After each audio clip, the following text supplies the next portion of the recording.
নমস্কার, আমি তানিয়া। আজকে তোমাদেরকে একটা বিষয় নিয়ে আলোচনা করব। সেটা হয়েছে যে আমাদের লাইফে কিছু টক্সিক জিনিস আছে। Okay fine. তো এই স্পেসিফিক যে টক্সিক কথাটা নিয়ে আমি বলছি আজকে, সেটা হচ্ছে টক্সিক কিছু মানুষ থাকে যাদেরকে আমরা এড়াতেও পারি না, আবার যাদেরকে আমরা মন থেকে মেনেও নিতে পারি না। ফর এক্সাম্পল, আমি কিছু মানুষ আমাদেরও চোখের সামনে ঘোরাফেরা করে, কাজের সূত্রে হোক বা ব্যক্তিগত জীবনে, বন্ধু বান্ধবদের মধ্যে সার্কেলে হোক। যেরকম আমাদের প্রত্যেকের মেন্টালিটিকে সেম করে, মানে আমি যে জিনিসটাকে আমার মতন করে পার্সিভ করতে পারি, হয়তো সেই মানুষটা সেইভাবে করতে পারছে না। সেখানে অনেক মতের অমিল হবে, এটা স্বাভাবিক। এটাকে মেনেই আমাকে মিশতে হবে মানুষের সাথে, যে আমার সাথে তার কোনো না কোনো জায়গায় অমিল থাকতেই পারে। But the thing is that এই জিনিসটা মাথায় থেকে তুমি কোনো তোমার সামনের মানুষটাকে ডিসরেসপেক্ট করবো না।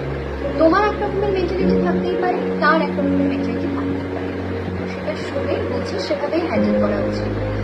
এরকম অনেক মানুষই থাকে যারা অপর দিকে যে মানুষগুলো রয়েছে তাদেরকে খুব প্রিয় করে।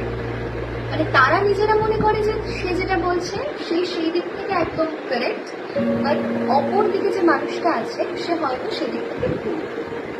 একটা জিনিস, এরকম কিছু মানুষকে আমরা হয়তো এড়াতে পারি না, বিকজ তাদের কিছু ডমিনেন্স বা তাদের কথার মধ্যে একটা মানে সবসময় একটা দমিয়ে রাখার মেন্টালিটি থেকেই থাকে। তারা মনে করে মানুষকে কামড়ে বা আঁচড়ে একটু উপরে ওঠা যায়। কিন্তু এই জিনিসটা মনে রেখো, কাউকে অশ্রদ্ধা করে কোনোদিন বড় হওয়া যায় না, সেটা যেই হোক না কেন। তাই সেই সব মানুষদের থেকে দূরে রাখার জন্য জাস্ট তাদের কথাটাকে এই অব্দি নেবে, ব্যাস এখান থেকে বার করে দেবে, ভেতরে আর আনা দরকার। এটা মাথায় রাখবে যে তারা তোমার ব্যক্তিগত জীবনের কেউই আপন মানুষ নয়।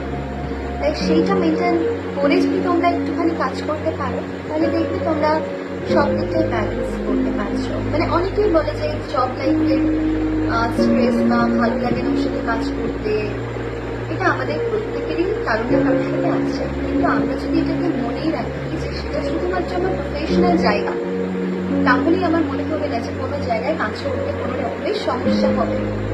তো এই জিনিসগুলো একটু মেনটেন করো, যে সে যেটা বলছে তাকে তার মতন করে অ্যাকসেপ্ট যেরকম আমাদেরকে করতে হবে, সেরকম তারও উচিত বা তাদেরও উচিত আমাদের কথাবার্তাগুলোকে সেরকম ভাবে অ্যাকসেপ্ট করার। আর যখন এই জিনিসটা হবে না, বুদ্ধিমান মানুষ হলে তুমি সেই জিনিসটার মধ্যে আর্গুমেন্ট না করে বেটার জিনিসটাকে ইগনোর করার চেষ্টা করো।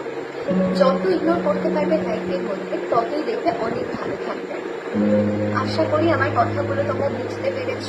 যদি ভালো লাগে তাহলে ভিডিওটা শেয়ার করো আর আমার পাশে থেকো। Thank you.